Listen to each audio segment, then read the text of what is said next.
Welcome to this week's episode of the Power of Owning Your Career podcast. I'm your host, Simone E. Morris, and we're here today to empower you to navigate your professional journey with purpose and confidence, all while being in the driver's seat for your career. I'm thrilled to introduce our guests for this week. Our guest is Dr. Cree Scott, who is the founder and CEO of Serenity. With 15 years of experience as a consulting psychologist and executive coach, Dr. Scott is an expert in human centered leadership development, change management, and employee well being. Her unique insights and background, including a doctorate in psychology and an MBA, make her the perfect guide to truly owning your career. Let's get right into today's show.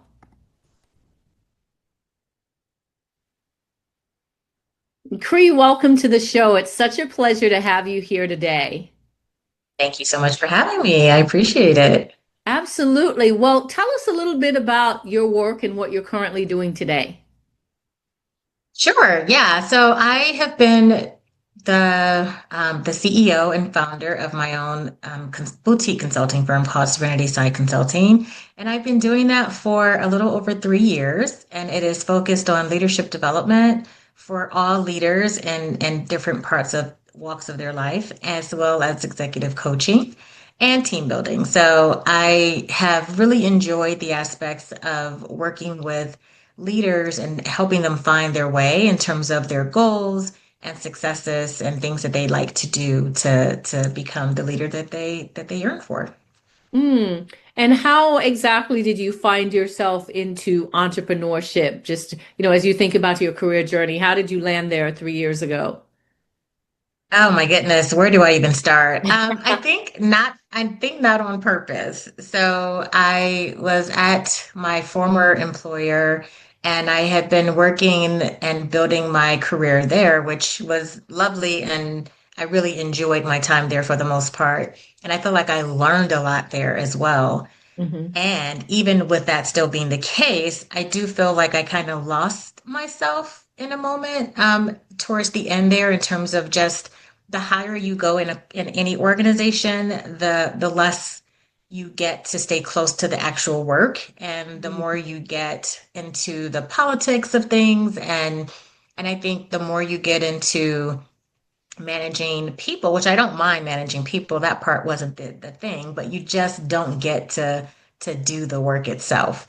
And I was at a point in my career where I could continue to go up the corporate ladder, stay where I was, or just, figure out something else. And I kind of felt like I needed to get out of my current way of living and kind of give myself a jolt, if you will, Mm. to to jumpstart something different. And I wasn't sure what different meant.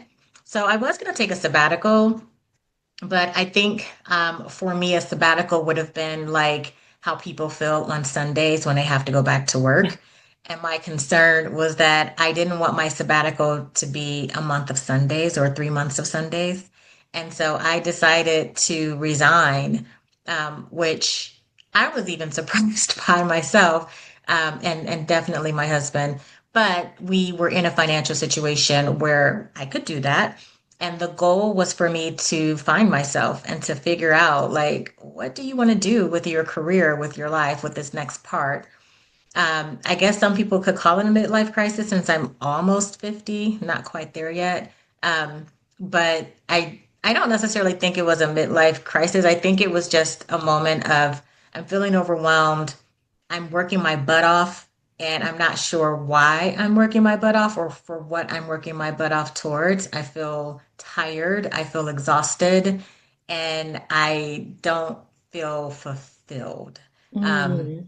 so that's where I was in my mind state at the time anyway. And so taking that time off, I just felt like I deserved to give myself that. And I had made a promise to myself, wow, like I don't know, several years prior when I got breast cancer, that if I ever felt bad or not well in that space every single day, that I would check in and take care of myself. So that was just me keeping a promise to myself to not let it get so bad. And so I did. And during that time, I, I think I quickly realized that I love doing the work and that I want to be in charge of doing the work, Mm. which naturally led me to entrepreneurship.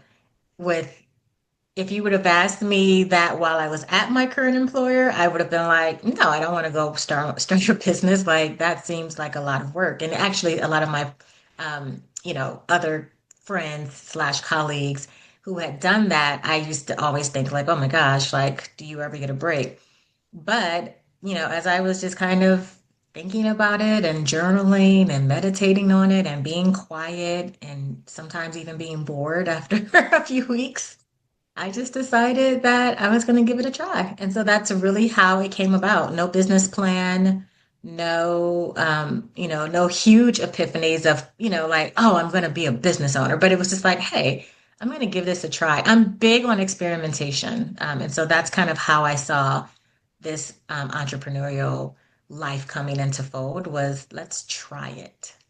I love that story. And by the way, you just dropped the nugget about breast cancer in there. I would be remiss if I didn't touch upon, pause and acknowledge that I heard that because I imagine that that's quite an impact, even before thinking about a life pivot, a sabbatical. That's a big impact. Health can cause a Yes. big impact on your career. So let's go back there for a moment and just tell me how you managed to stay successful or how you dealt with having breast cancer and also navigating the workplace. Yeah, I will tell you probably not well. I don't want anyone to think I was a model for navigating health at that time anyway. And so when I was diagnosed with breast cancer, I had been at my employer for maybe like 2 or 3 years at that point, maybe 3 years. It actually maybe 4 years actually, because I had my daughter. So my daughter was 2 when I got diagnosed. So I think I was about 3 or 4 years into the organization. And I just remember kind of thinking to myself that it was not my life. Like it was like I was living someone else's life because I was in my mid 30s and who gets breast cancer at that age?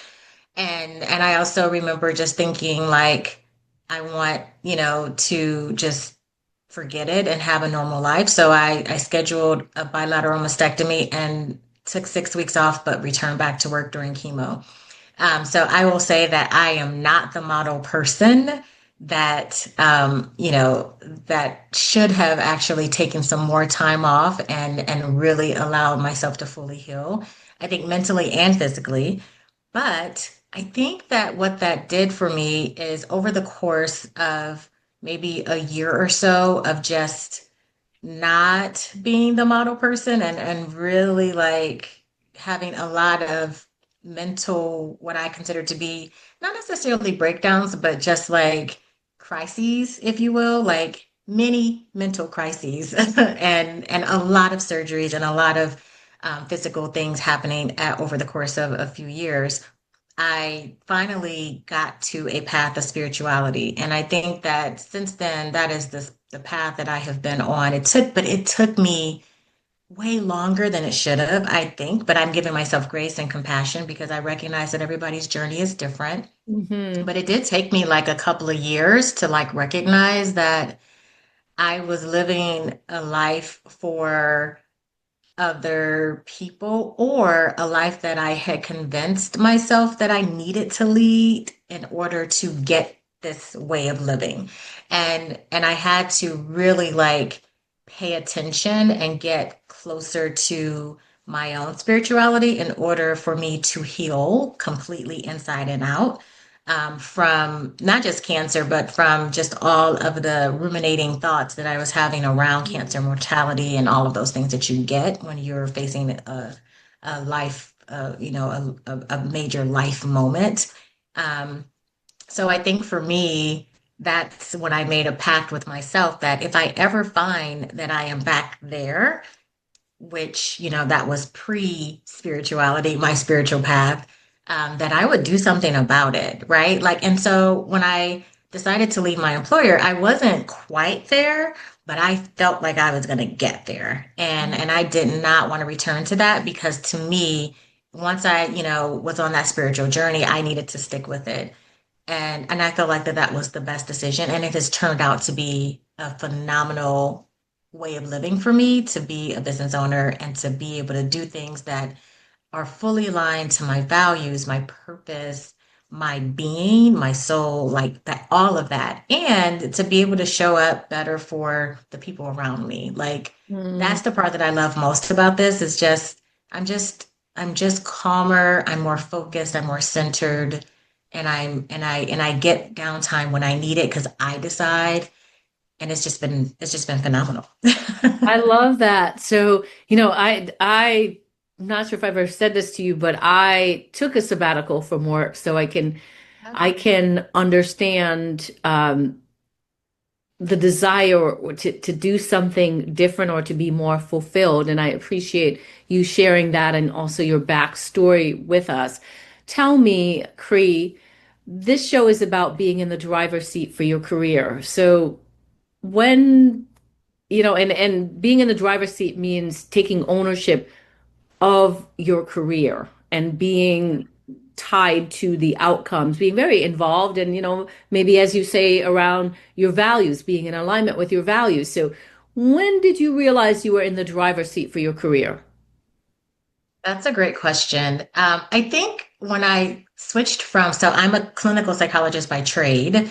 Mhm. And I went from being a clinical psychologist and being in the clinician seat to consulting overnight. So I will tell you that when I was moving from being a clinician into being a consultant, so my first role was at Booz Allen Hamilton, and I remember thinking, I have no idea what I'm doing, but I want to learn. And so, in that mindset of learning, I felt like I was taking some level of control of my career because I was no longer attached to the identity of Dr. Cree Scott, the psychologist, but I was open to a new identity or an evolved identity of something else. And so that was probably the first time where I was just like, okay, I'm going to own this and I am going to see where this goes. But again, I'm always about experimentation because I never want to be too attached to any outcome that I can't receive what I need from the universe. So I Mhm. learned a lot at Booz Allen. And so when I went to Deloitte, it was me coming into a space where I was like, okay, I'm going to try to see what this looks like, but I need to do it on my own terms. So I did client service for maybe a year or two at Deloitte. I was in client service the whole time at Booz Allen. But when I went into my time at Deloitte, I was very focused on, hey, I want to build something here, but I need it to be on my own terms. And I don't want it to look like something that everyone else looks like. So I'm on this specialist path there and trying to figure out like what's next. And so I tried a few different things, but what really landed for me was leadership development. And I will Mhm. tell you, it took me about 6 to 8 months to actually get on the team. But I was so big on owning that career of being in leadership development that I was like, okay, what do I need to do? So I talked to people, I did all the things, and I finally got there. So that's probably the very first time that I was just like, okay, I am in the driver's seat here. I love that story. By the way, what did you want to be when you were growing up? Huh. I wanted to be a veterinarian. Oh my gosh. Actually, it was like two different things. I was like, I want to be a writer or a journalist or something like that. And I want to be a veterinarian, which are two different paths. And so who would have thought that I get to do the writing thing, but the veterinarian, I guess I'll just play with dogs at this Oh, point. well, and maybe it'll come back. Maybe. Hopefully I have a part three to my career, maybe. Who Yeah. knows? Yeah. Yeah. That's awesome. All right. Well, so based on what you have learned in these different organizations and as an entrepreneur, what would you say have been the key ingredients to taking ownership successfully of your career? Well, it's very interesting. And I don't know if I in particular am like the model for this because my husband describes me as a free spirit. And so not everyone can probably take some of the risks that I have taken and feel comfortable with it. But I guess an adventure seeker of sorts, an adventure seeker of experiences. So for me, it's really about how I feel, which doesn't always follow logic. But I do know that one thing that you always need to do is set a vision or a purpose first, because that's how you navigate.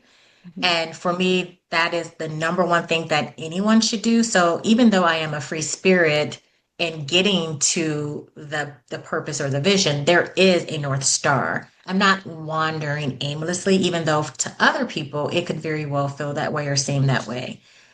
So I think it's based on how you show up and what's important to you, but you should always have a purpose or a vision or a North Star in terms of where you want to go. And how you get there can look completely different than it did for me or for the next person.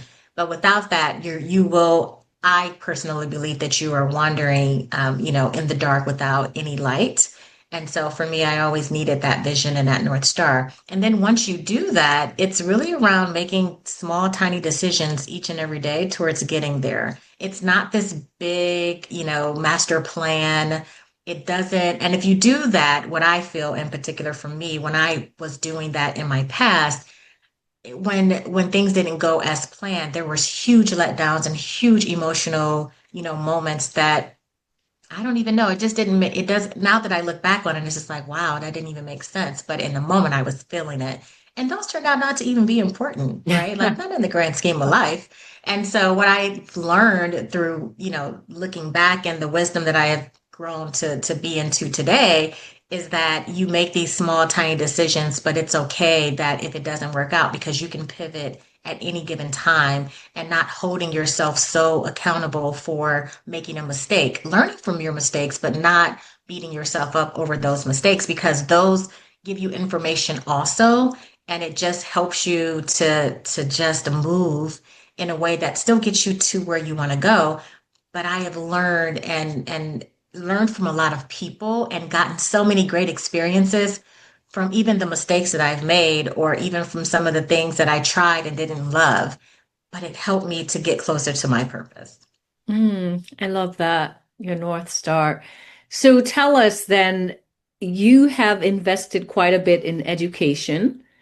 Tell us how education has influenced your career. That's a really great question. And if I can just be completely honest, I feel like it's helped me get into doors and that might have been closed otherwise. And so I can't say for sure, like, these are the things that we feel on the inside, but I don't have like a true like cause and effect to prove it. But my hypothesis is that my doctorate degree has given me some level of credibility to get into places that maybe I would have not otherwise been able to enter into. So I do understand that about the degree, but also I wouldn't trade this degree in for anything in the world because I do think that it has helped me to also understand the what's most important in life, and that is people and humans and relationships and how people work and the human dynamics that are at play. And it's helped me to really navigate relationships in a way that turns out to be very meaningful. But I'm also able to just meet people with empathy and understanding. And I don't necessarily think I would have been able to do that had I not gone through years of understanding, people and having to like really uncover some of the most complex beings, on this earth. And so for me, I do think that my degree and the education that I have gotten has played a great role in not just giving me, the tools and the credibility, but also in helping me understand others so that I can help others even better than what I would have been able to do without it. Hmm. Yeah, I agree. There's some education that I really think is impactful. For example, the PMP. That's one of the things that I pursued, and I don't do a lot of project management like I used to in the past, but I will say that's one of those skill sets that you always tap into because most of life is a project of one thing or the other, and I have found that to be useful. I believe you also have do you also have so you know the rigor that Do. goes into that. Yes, and not only that, I mean, that's all consulting really is a big project manage thing, if you will. So you get these little things to do and you need to manage through them. And That's that's, right. that's important in consulting. So yeah, absolutely. It has come in handy, but I use it in all parts of life anyway. So it's been Exactly, very helpful. exactly. Well, you earlier in our interview talked about risk and that you have a healthy appetite for risk. So there are some, because I know when I was exiting corporate, it was a long time coming. I had taken a 3 month sabbatical to gather my thoughts, gather my courage, get some coaching before I took the big leap. And so, Yeah. it was a lot of work. So I wonder, because you say that you have this appetite or you a curiosity around experiences.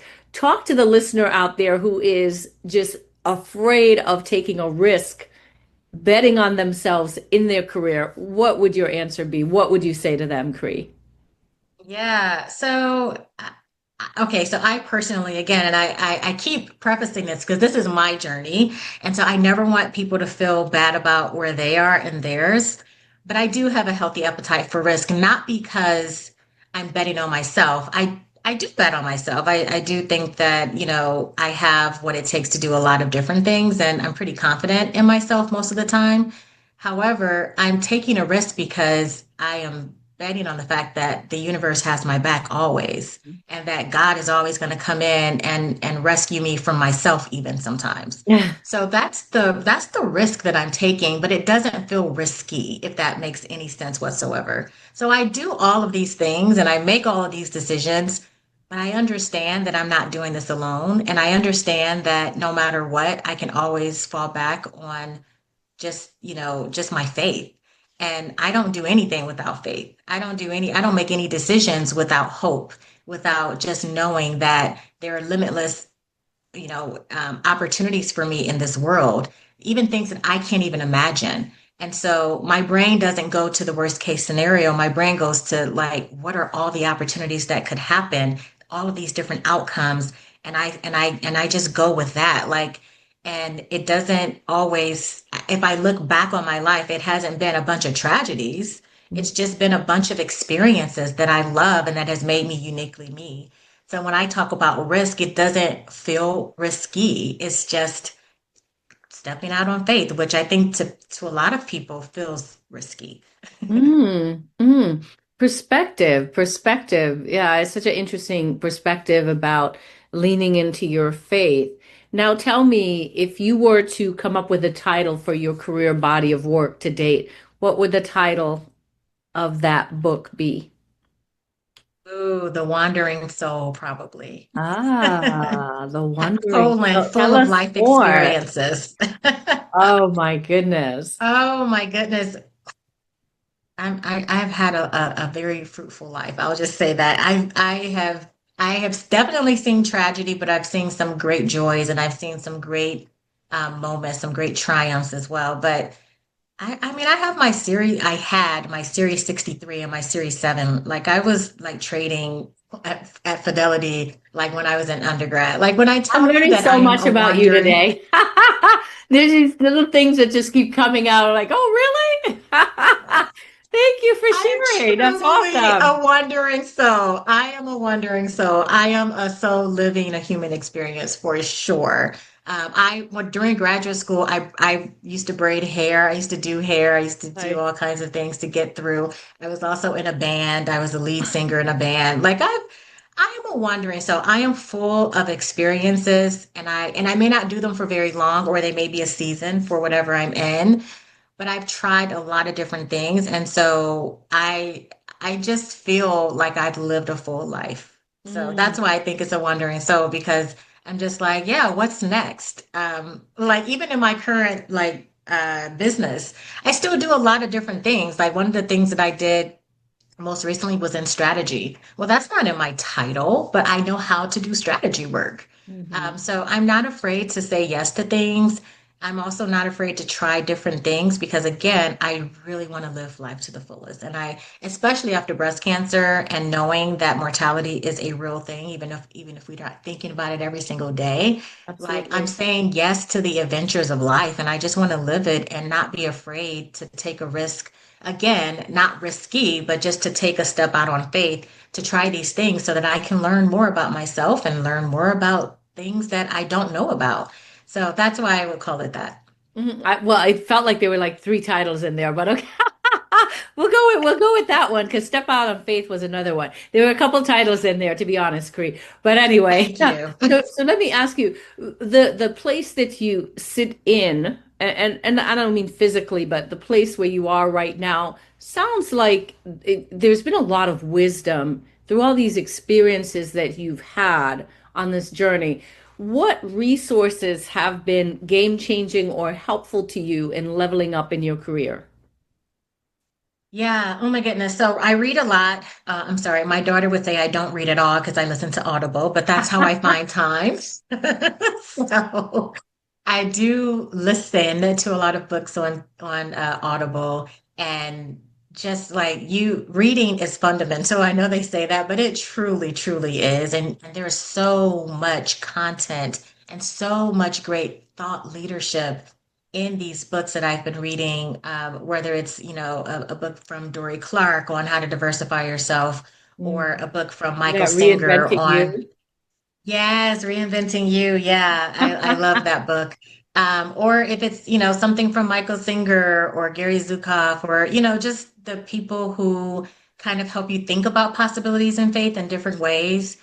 Wayne Dyer. So I read a lot, a lot, a lot, or listen to books a lot. But I also talk to people. So I am an extrovert. And so I am the person that is going to put a virtual tea on your calendar, and I'm just gonna pop up on there if you allow me to, and we're just gonna talk. And I have gained so much wisdom from people who have just already done it and have experienced their own lives in different ways, and entrepreneurship, or just being a mom, or being a wife, or being a daughter or a sister. I'm all of those identities, and I talk to people who also live those identities, and I learn from them, and I learn and I listen, and I learn from my daughter, who is 12 years old but has a lot of wisdom to impart. She teaches me how to be a better person also.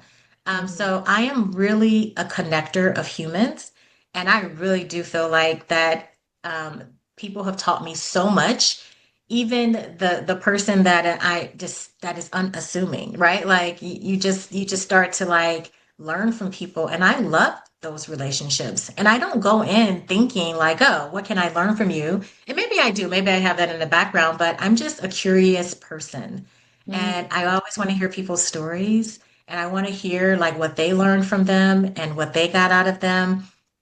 And I just feel like sometimes that's just God talking to me in human form. So that's how I go about learning, and those are the resources. So I talk to people who have been on a path that I'm on, but also who have already gotten to the other side of where I think I want to go.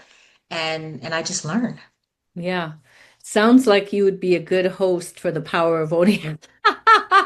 Because it's that curiosity that has me having conversations with people about their leadership journey and what their give back is or what lessons that could they share with our audience. And it has indeed been a pleasure to have you on the show with us today. Tell our listeners how they can stay connected with you if they'd like to do so, Cree. Yeah, you can reach out to me on LinkedIn under Cree Scott, Dr. Cree Scott. I don't know if doctor is in front of it, but Cree Scott. You can find me on LinkedIn. I run my own social media right now. I don't have anyone doing it, and you can DM me if you want to Okay. talk or connect. I love connecting with people there. I have a website also. It's www.serenity psy health, so psyhealth.com. And so those are the two places you can find me, but I love connecting to humans, so please feel free to connect anytime. Awesome. And I will tell you that listeners do connect because I've had guests come on the show and say, I like this episode that you had. And I reached out to the guest. And so the connections do happen. And I'm a introvert. So my preferred style is introvert. But I've learned a lot from these virtual teas. In fact, I had a virtual tea with Dr. Cree. So, That's thank true. you so much for being a guest on the Power of Owning Your Career podcast. Well, thank you so much for having me, Simone. It has been wonderful, a very wonderful conversation. So thank you. Absolutely. I learned so much about you as well. And I'm sure our listeners will learn and gain some insights from you as well.